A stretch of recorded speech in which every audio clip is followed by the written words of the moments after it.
اللہ تبارک و تعالی الحج اشہر معلومات قال اللہ تبارک و تعالی منها اربعۃ حرم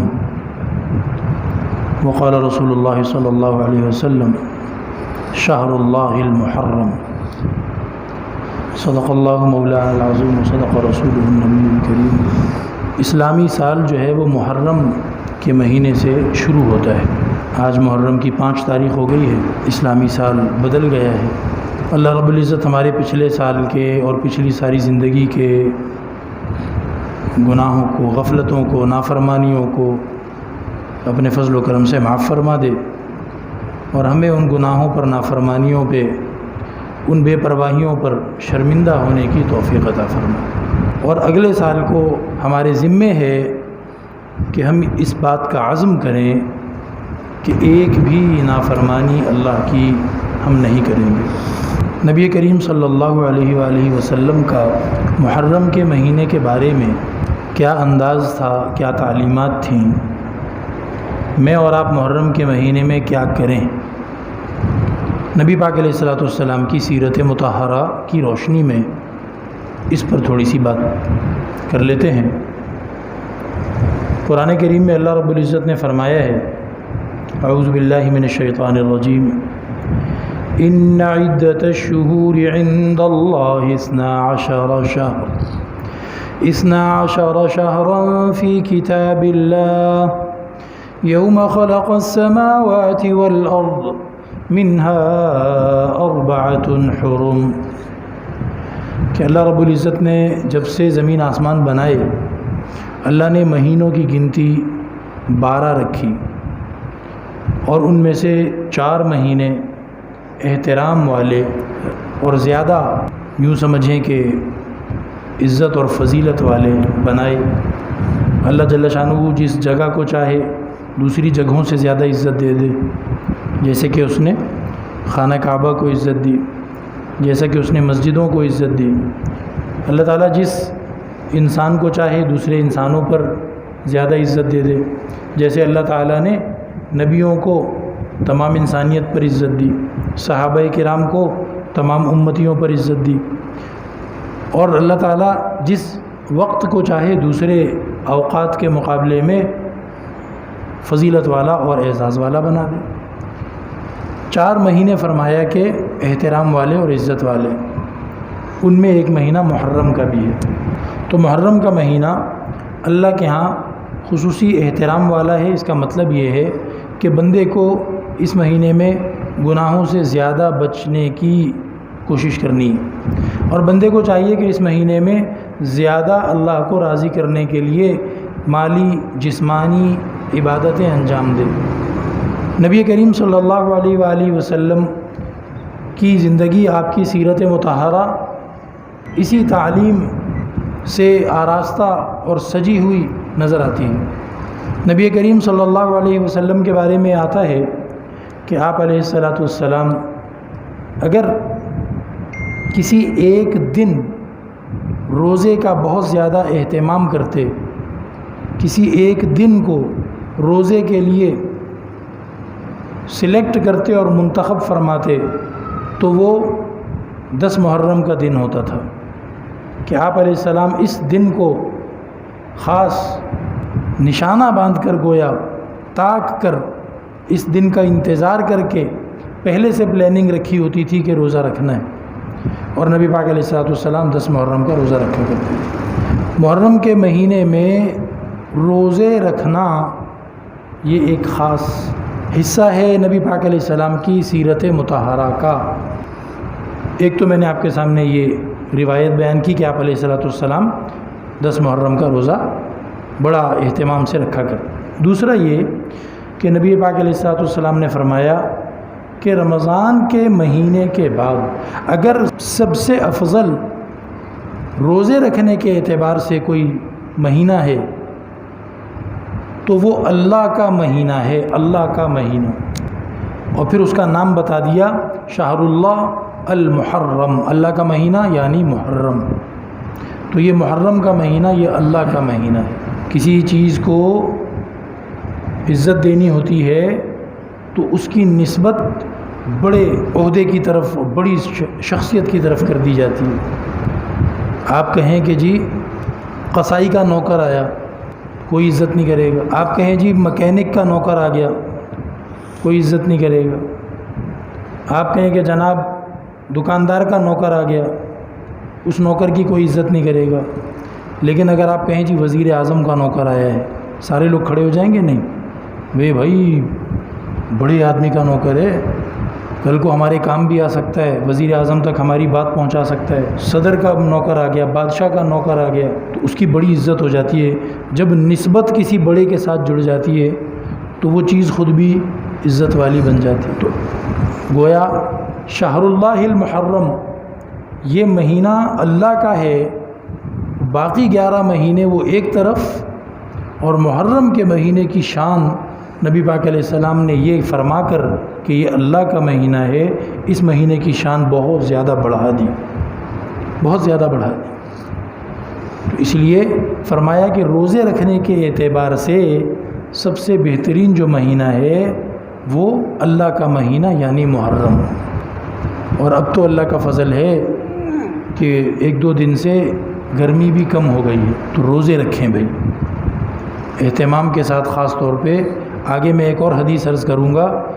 اس حدیث کی روشنی میں 9 محرم اور 10 محرم، یا پھر 10 محرم اور 11 محرم، یہ روزہ تو ابھی سے پکا ارادہ کر لیں، رکھنا ہی رکھنا ہے۔ اس کے علاوہ باقی تاریخوں میں بھی روزے رکھیں۔ عورتوں کو رمضان مبارک میں بیماری وغیرہ کی وجہ سے روزہ چھوڑنا پڑ جاتا ہے، تو عورتوں کو گھر میں جا کے بتاؤ کہ بھائی تم نے روزے ویسے بھی رکھنے تو ہیں، تو کوشش کرو محرم کے مہینے میں پورے کر لو روزے، محرم کے مہینے میں روزے رکھ لو۔ تم روزہ خود رکھنے کے لیے اٹھو گی تو چلو میں بھی تمہارے ساتھ سحری کر لوں، میرا بھی روزہ ہو جائے ہیں، اور اتنے فضیلت کا مہینہ ہے، یہ روزوں کے بغیر نہ گزر جائے کہیں ہمارا، تو گھر والوں کو بھی شوق دلائیں۔ تو یہ اللہ کا مہینہ ہے محرم، اور یہ روزے رکھنے کے اعتبار سے نبی پاک علیہ السلام نے فرمایا سب سے افضل مہینہ ہے رمضان کے بعد۔ اور اسی طرح ایک بات یہ بھی ذہن میں رکھیں کہ پہلے رمضان کے روزے جب فرض نہیں ہوئے تھے تب حدیث میں آتا ہے کہ محرم کی 10 تاریخ کا روزہ فرض تھا، صوم یوم عاشوراء، یہ فرض تھا محرم کی 10 تاریخ کا روزہ۔ پھر جب رمضان کے پورے مہینے کے روزے فرض ہو گئے تو محرم کی 10 تاریخ کے بارے میں فرضیت ختم کر دی گئی، البتہ ثواب اس کا بہت بڑا ہے، جو چاہے روزہ رکھے، جو چاہے نہ رکھے، ہاں جو رکھے گا اسے بہت عظیم الشان اجر و ثواب ملے گا۔ تو رمضان کے 30 روزے وہ بڑی فضیلت والے ہیں، فرض ہیں، وہ تو رکھنے ہی رکھنے ہیں، لیکن مزے کی بات یہ ہے کہ جب تک رمضان کے روزے فرض نہیں تھے تو ایک ہی روزہ محرم کی 10 تاریخ کا وہ فرض تھا، تو کہاں ایک روزہ اور کہاں 30 روزے، تو ایک روزہ فرض تھا اور اس کی جگہ پھر جو فرض کیے گئے وہ 30 روزے فرض کیے گئے۔ اب یہ ایک روزہ اگر آپ رکھ لیں تو اللہ رب العزت اس پہ اتنا بڑا اجر عطا فرمائیں گے، اس سے آپ اندازہ کر لیں کہ جب یہ رمضان کے روزے فرض نہیں تھے تو محرم کا ایک روزہ 10 محرم والا یہ فرض تھا، تو اس وجہ سے اس 10 محرم کے روزے کو غیر اہم یا معمولی نہیں سمجھنا چاہیے، 10 محرم کا روزہ رکھیں۔ باقی جو کچھ ہو رہا ہے وہ ہوتا پھرے،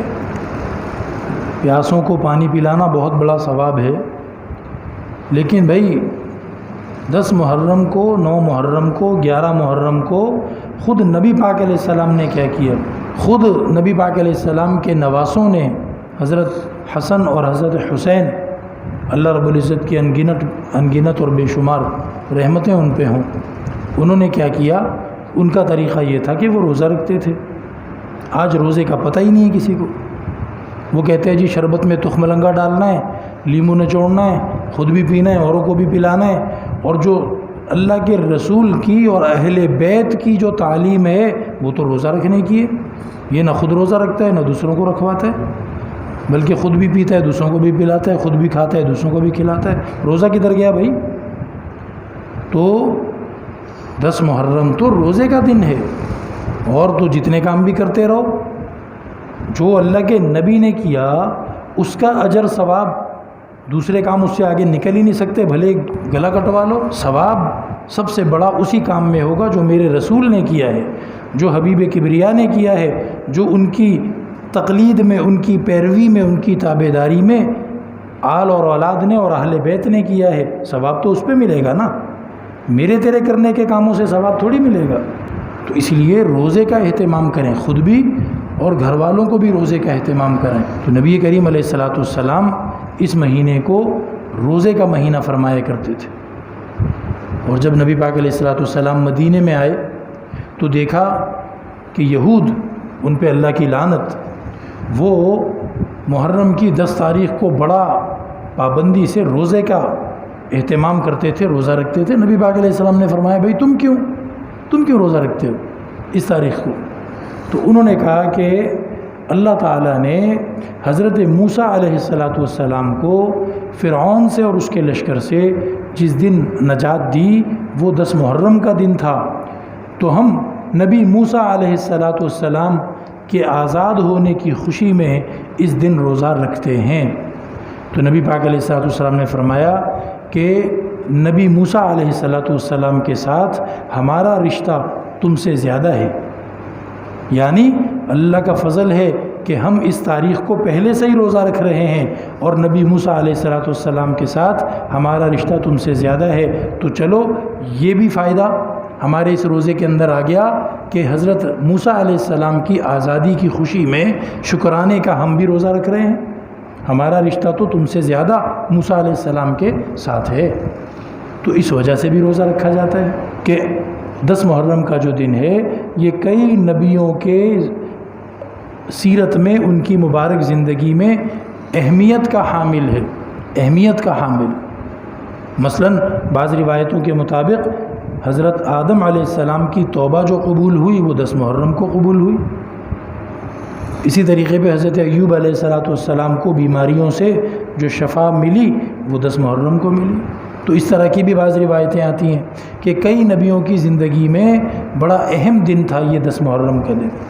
تو اس لیے 10 محرم کے دن روزہ رکھنا چاہیے۔ اس کے علاوہ جتنے کام ہیں وہ فضول کام ہیں، روزہ رکھیں، گناہوں سے پرہیز کریں، اور اپنے گھر والوں کو بھی روزہ رکھنے کی ترغیب دیں۔ اور نبی کریم علیہ السلام ہجرت کر کے مکے سے مدینہ تشریف لے گئے تھے۔ جس مہینے میں آپ گئے وہ تو دوسرا مہینہ تھا، بعض روایات کے مطابق ربیع الاول کا مہینہ تھا، آپ مکے سے مدینہ گئے جب۔ لیکن یہ محرم کا مہینہ ہمیں نبی پاک علیہ السلام کی وہ ہجرت یاد دلاتا ہے۔ کیوں؟ اس لیے کہ پھر صحابہ کرام نے حضرت عمر فاروق رضی اللہ تعالی عنہ کی قیادت میں یہ اتفاقی فیصلہ فرمایا تھا کہ ہمارا کیلنڈر، ہمارا سال وہ محرم سے سٹارٹ ہوا کرے گا، وہ محرم اور ذوالحجہ پہ ختم ہوا کرے گا، تو یوں ہمارے 12 مہینے ہوں گے، اور اس کا ہمارے کیلنڈر کی جو ابتدا ہے وہ نبی پاک علیہ السلام کی ہجرت سے ہے، کہ آپ نے جو ہجرت فرمائی تو اس سے اس کو ہم پہلا سال گنیں گے، اور اس کے بعد دوسرا، تیسرا، چوتھا، ایسے کرتے کرتے